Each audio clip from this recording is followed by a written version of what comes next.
بسم اللہ الرحمن الرحیم۔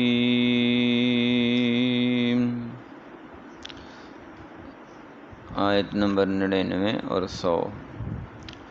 حتی اذا جاء احدهم الموت قال رب ارجعون لعلی اعمل صالحا فیما ترکت کلا انہا کلمۃ هو قائلها ومن ورائهم برزخ الى یوم یبعثون۔ حتیٰ یہاں تک کہ اذا جب جاء آ جاتی ہے احدہم الموت ان میں سے کسی ایک کے پاس موت، کالا کہنے لگتا ہے ربی اے میرے رب ارجعونی مجھے واپس لٹاؤ، لعلی تاکہ میں اعمل صالحا نیک عمل کروں، فیما ترکت جو میں چھوڑ چکا تھا، کلا جواب آئے گا ہرگز ایسا نہیں ہوگا، انہا کلمۃ هو قائلها بے شک یہ تو ایک بات ہے جو کہنے والا کہہ چکا، ومن ورائہم اور ان کے بعد برزخ ایک پردہ ہے، الی یوم یبعثون اٹھائے جانے والے دن تک۔ 4 جہان ہیں، عالم ارواح، عالم دنیا، عالم برزخ، عالم آخرت۔ ہم عالم دنیا میں ہیں، اس سے پہلے عالم ارواح ہمارا گزر چکا ہے، کئی ابھی تک عالم ارواح میں ہیں جنہوں نے ابھی پیدا ہونا ہے، کئی ہم سے پہلے عالم برزخ میں جا چکے ہیں، ہم نے بھی موت کے بعد عالم برزخ میں جانا ہے، پھر سب نے عالم آخرت میں میدان محشر میں اکٹھے ہونا ہے اور اپنے اپنے اعمال کے مطابق جزا اور سزا پانی ہے۔ کافروں کا، ظالموں کا، بد عقیدہ بد عمل لوگوں کا انجام اللہ تعالیٰ نے یہاں بیان فرمایا ہے۔ جب موت کا وقت آتا ہے تو پھر اللہ تعالیٰ سے ایک ہی ریکویسٹ کرتے ہیں، اگر کوئی بندہ سمجھتا ہے کہ میں مسلمان ہوں، اللہ رب العزت کو مانتا ہوں اور اللہ کے محبوب نبی محمد الرسول اللہ صلی اللہ علیہ وسلم کا کلمہ پڑھتا ہوں، تو اس کو اپنی ذات سے بھی زیادہ قرآن پاک کی صداقت اور حقانیت پہ یقین کرنا ہوگا، تب وہ پکا سچا سچا مسلمان ہے۔ تو قرآن میں یہ آیت لکھی ہے، جب مجرم لوگ موت کے منہ میں جاتے ہیں تو پھر اللہ سے ایک ہی ریکویسٹ کرتے ہیں۔ وہ کون سی ریکویسٹ ہے؟ یا اللہ ہمیں واپس بھیج دے، ہم نیک عمل کریں گے۔ کیا کہتے ہیں؟ واپس بھیج دے، ہم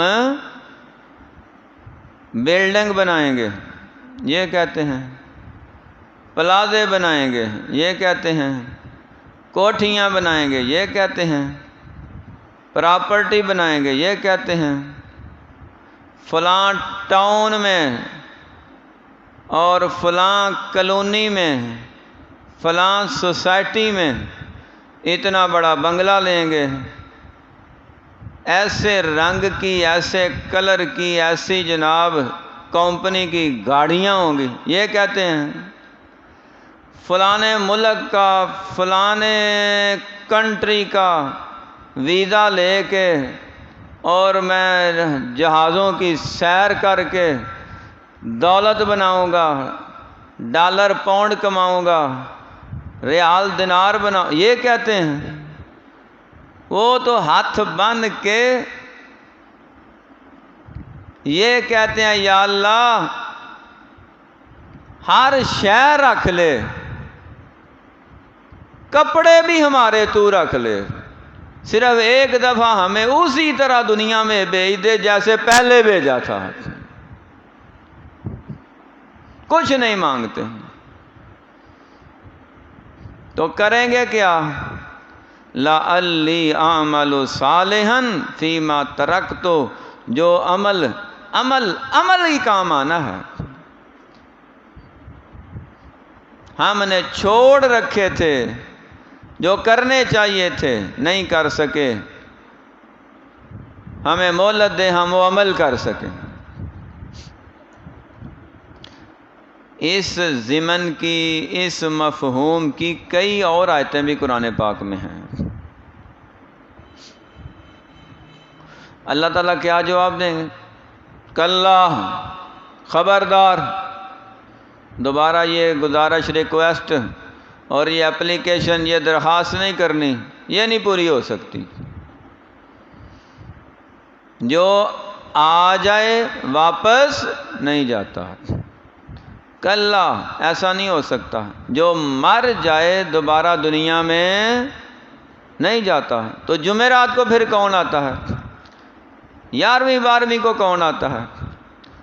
عرس پہ، میلاد پہ کوئی بھی نہیں آتا ہے، نہ کوئی آنے دیتا ہے۔ قرآن پاک کا یہ صاف شفاف عقیدہ بیان کیا گیا ہے قرآن پاک میں کہ جو مر جائے، فوت ہو جائے، انتقال کر جائے، وفات پا جائے، رحلت کر جائے، پردہ کر جائے، جو مرضی نام دے لو، وہ کل نفس ذائقۃ الموت کے زمرے میں ہے، دوبارہ دنیا میں آ ہی نہیں سکتا۔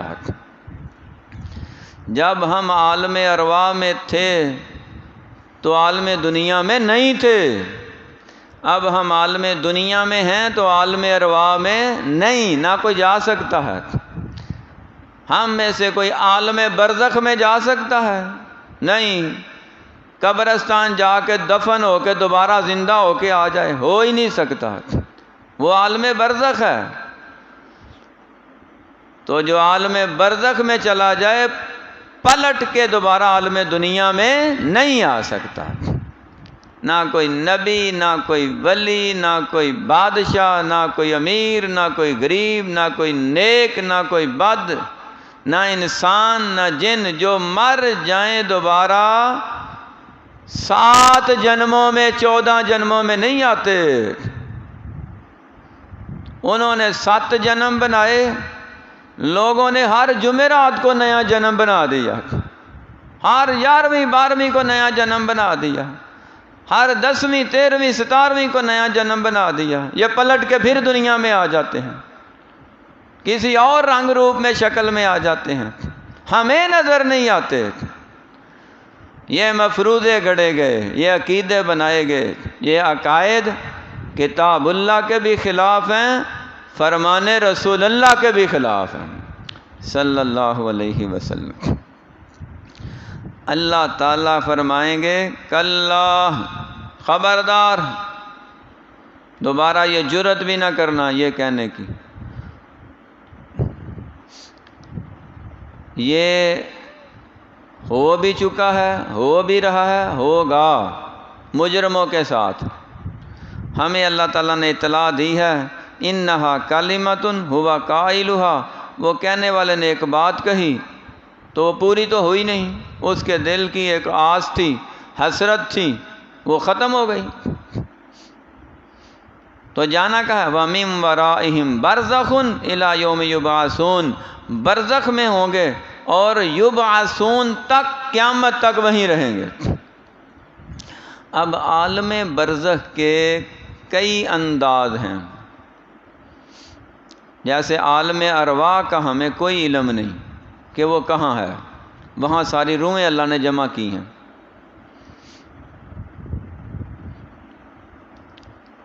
جس کا نمبر آتا ہے اللہ تعالیٰ اسے وجود عطا کر کے دنیا میں بھیج دیتے ہیں، جس کا ٹائم ختم ہو جاتا ہے اس کے اوپر موت طاری کر کے اسے عالم برزخ میں بھیج دیتے ہیں۔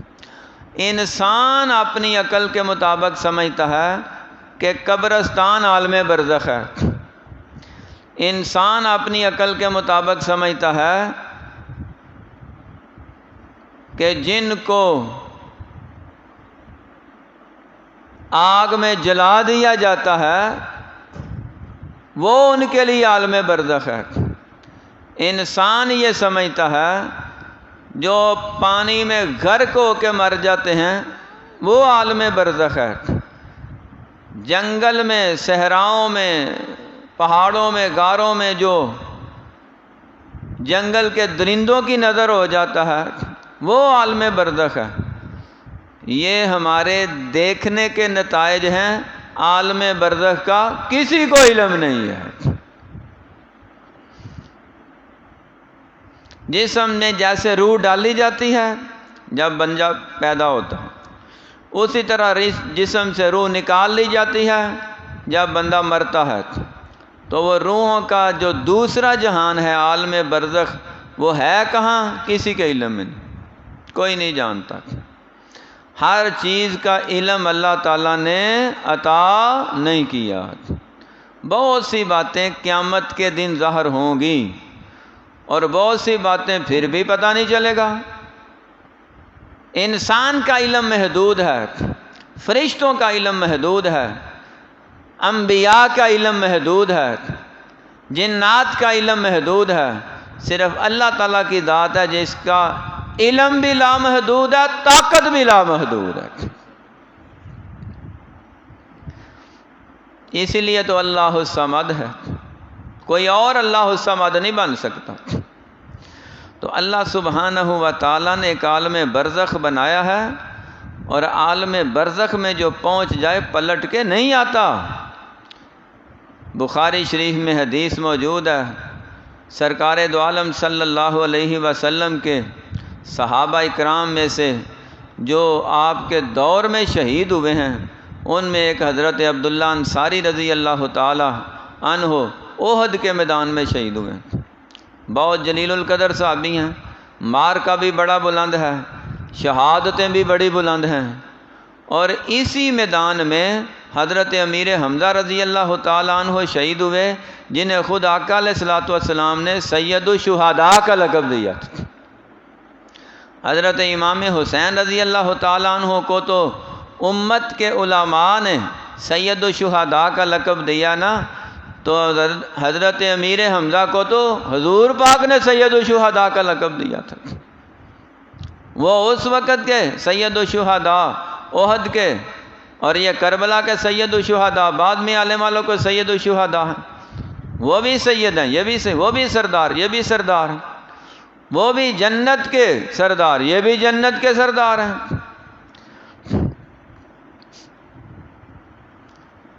حضرت عبداللہ انصاری اسی میدان میں شہید ہوئے، اور ان میں سے اکثر ایسے صحابہ تھے جن کے جسم مبارک کے عذاب ہی کاٹ لیے گئے تھے، کافروں نے بڑا غصہ نکالا، شکلیں پہچانی نہیں جاتی تھی، مسلح کیے گئے جن کو کہتے ہیں۔ تو حضرت عبداللہ رضی اللہ تعالی عنہ جب شہادت کے رتبے پہ فائز ہوئے تو ان کے جو بیٹے تھے نا حضرت جابر رضی اللہ تعالیٰ عنہ، وہ بڑے پریشان، بڑا رو رہے ہیں۔ آقا علیہ السلام نے ان کو دلاسا دینے کے لیے، حوصلہ دینے کے لیے ان کے کندھے پہ ہاتھ رکھا، سینے سے لگایا، سر پہ پیار کیا اور فرمایا، جابر کیا تو اس بات پہ خوش نہیں ہے کہ اللہ تعالیٰ نے تیرے باپ عبداللہ کے ساتھ سارے نورانی پردے ہٹا کے ڈائریکٹ کلام فرمایا ہے؟ تو اس سے بڑا اعزاز کیا ہو سکتا ہے؟ دنیا سے مرنا تو ہے ہی، جانا تو ہے ہی، تو اس اعزاز سے کوئی مرے اور اس رتبے سے کوئی مرے کہ دنیا بھی عرش کر اٹھے اور آسمان کے فرشتے بھی ان کو عظمت کو سلام پیش کریں، تو وہ بڑے دلچسپ انداز میں اب وہ فکر غم تو جاتا رہا، شوق پیدا ہوا میں اپنے ابو جان کی اور باتیں سنوں۔ سرکار اور بتائیں، فرمایا تیرے ابو کی اللہ رب العزت سے جو گفتگو ہوئی ہے جبریل نے وہ بھی بتائی ہے۔ حضرت عبداللہ انصاری رضی اللہ تعالیٰ عنہ نے کہا یا باری تعالیٰ مجھے دوبارہ دنیا میں بھیج دے، میں پھر تیری راہ میں لڑ کے شہادت کا رتبہ حاصل کرنا چاہتا ہوں، کیونکہ یہاں جنت میں آ کے بھی میرا دل نہیں لگ رہا جو محمد کے دیدار میں دل لگتا تھا صلی اللہ علیہ وآلہ وسلم۔ تو آقا علیہ الصلوۃ والسلام کی محبت کا وہ جذبہ اس وقت وہاں جا کے بھی ان کے دل میں موجود تھا کہ دوبارہ حضور کے پاس بھیج دے مجھے، میں پھر آپ کی اطاعت میں معیت میں رہ کے کافروں سے جہاد کرنا چاہتا ہوں اور شہادت کا رتبہ حاصل کرنا چاہتا ہوں۔ تو اللہ رب العزت نے کیا جواب دیا کہ عبداللہ ہمارا یہ قانون نہیں کہ جو ایک دفعہ آ جائے اسے دوبارہ بھیج دیں، کوئی اور بات ہے تو کرو۔ جب اتنے اعلیٰ مرتبے والے شہید جو ہیں ہی زندہ،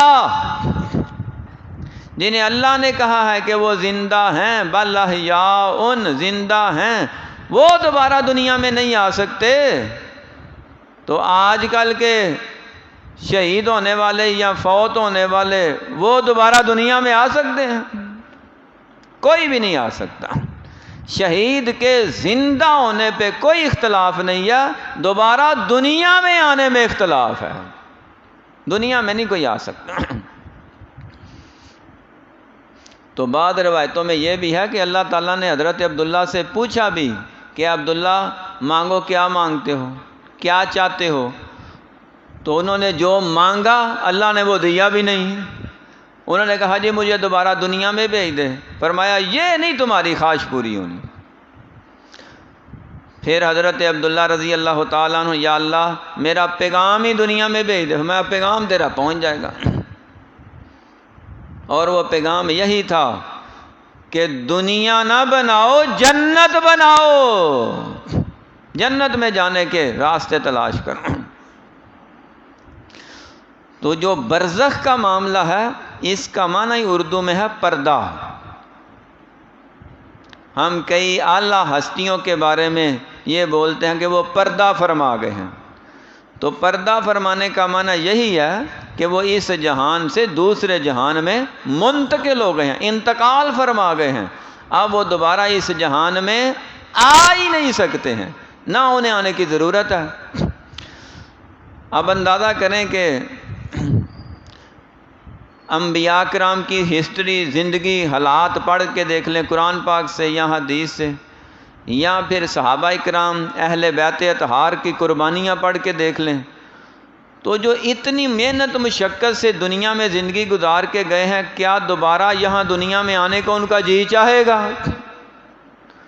وہ تو کہا بھائی شکر ہے ہم جو ہے نا وہ جنت میں آئے ہیں، ہمیں اللہ جنت دے دے، اللہ نے دے ہی دینی ہے انشاءاللہ۔ تو ہمارا دل کیا نا دوبارہ بھائی گرجاک میں گجرن والا میں ان گندی مندی گلیوں میں جہاں ہر بارش ہو جائے پانی پانی ہو جاتا ہے، ہر ٹائم خطرہ رہتا ہے، پتہ نہیں تو کرنٹ ہی نہ ہو جائے، پتہ نہیں آگے کوئی گٹر ہی نہ کھلا ہو۔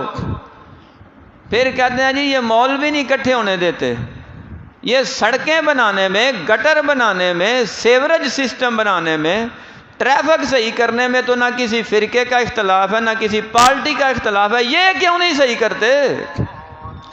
یہ اپنے اپنے مفادات ہیں جن کی وجہ سے انہوں نے ملک کو اور قوم کو اس نہج پہ پہنچا دیا ہوا ہے کہ ہر بندہ بھی پریشان ہے، مزدور بھی پریشان ہے، امیر بھی پریشان ہے، غریب بھی پریشان ہے، اور جو وزیر اعظم کی صدر کی کرسی پہ بیٹھا وہ بھی پریشان ہے۔ یہ پریشانی اسی وجہ سے ہے کہ ہم نے اپنے اصل کو چھوڑ دیا ہے، اپنے عقیدے کو چھوڑ دیا ہے، اپنے نبی کو چھوڑ دیا ہے، اپنے دین کو چھوڑ دیا ہے۔ اگر دین پہ عمل کریں، دنیا صحیح ہونے میں تو چند دن لگتے ہیں، دنیا صحیح ہونے میں کون سا ٹائم ہے؟ اپنا دین صحیح کریں، دنیا آٹومیٹک صحیح ہو جائے گی۔ دین دنیا بھی سکھاتا ہے۔ جب جاہلیت والے کلمہ پڑھ کے مسلمان ہوئے ہیں نا، تو بڑے بڑے کیسر و کسرا والے بھی ان کے کلچر کو اپنا کے اپنے آپ کو مہذب بنا رہے تھے، تہذیب یافتہ بنا رہے تھے۔ اس وقت بھی ناروے ڈنمارک میں ہماری معلومات کے مطابق وہاں حضرت عمر ابن خطاب کے دور کے قوانین نافذ کیے گئے ہیں، اسلامی لا کو نافذ کی۔ تو اپنے دین پہ آپ عمل کریں، دنیاوی سسٹم خود بخود صحیح ہوتا جائے گا۔ تو قیامت تک کے لیے سب کو مرنے کے بعد برزخ میں رہنا ہے۔ برزخ میں دو الگ الگ قسم کے جو ہے نا مکان ہیں، جگہ ہیں، حویلیاں سمجھ لیں۔ ایک کو اللہ تعالیٰ نے علیین کہا ہے، دوسرے کو اللہ تعالیٰ نے سجین کہا ہے۔ نیک لوگوں کی روحیں علیین میں رکھی جاتی ہیں اور برے لوگوں کی روحیں سجین میں رکھی جاتی ہیں۔ علیین کا معنی بلند جگہ، سجین کا معنی ہے قید خانہ۔ اس کے بارے میں مزید معلومات انشاءاللہ کل بتائی جائیں گی۔ حتی اذا جاء احدہم الموت، یہاں تک کہ جب آ جاتی ہے ان میں سے کسی ایک کے پاس موت، قال رب ارجعون، کہنے لگتا ہے اے میرے رب مجھے واپس لوٹا دیں، لعلی اعمل صالحا، تاکہ میں نیک عمل کروں، فیما ترکت، جو میں چھوڑ چکا تھا، کلا، ہرگز ایسا نہیں ہوگا، انہا کلمۃ ہوا قائلہا، بے شک یہ ایک بات ہے جو کہنے والا کہہ چکا، وَمِن وَرَائِهِمْ بَرْزَخٌ، اور ان کے بعد ایک برزخ کا جہان ہے، اِلَى يَوْمِ يُبْعَثُونَ، قیامت کے دن تک، صدق اللہ العظیم۔